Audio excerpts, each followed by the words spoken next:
अमरावतीच्या Nagpuri gate police station हद्दीतील मसानगंज परिसरात जुन्या वादातून रक्ताचा सडा पडला आहे.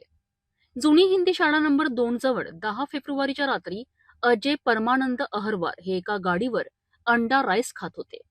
याच दरम्यान जुन्या वेमनस्यातून आदर्श अहिरवार, जयंत अहिरवार आणि त्यांचे वडील निर्मल अहिरवार यांनी संगनमत करून अजय यांच्यावर चाकूने प्राणघातक हल्ला केलाय.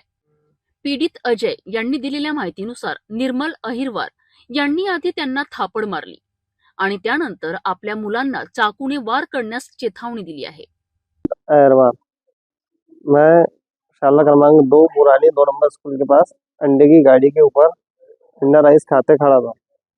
उधर ही उसका आदर्श अहरवार भी अंडा खाते हुए वही खड़ा था।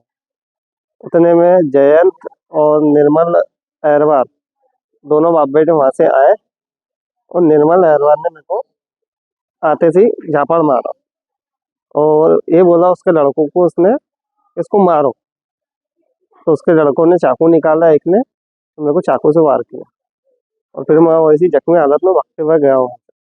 या भीषण हल्ल्यात अजय गंभीर जखमी झाले असून त्यांच्यावर सध्या अमरावती येथील जिल्हा सामान्य रुग्णालयात उपचार सुरू आहेत. प्राथमिक माहितीनुसार हा हल्ला महानगरपालिका निवडणुकीच्या वादातून झाल्याचे समोर येत आहे. नागपूर गेट पोलिसांनी जखमीचा जबाब नोंदवून घेतला असून पुढील तपास वेगाने सुरू आहे.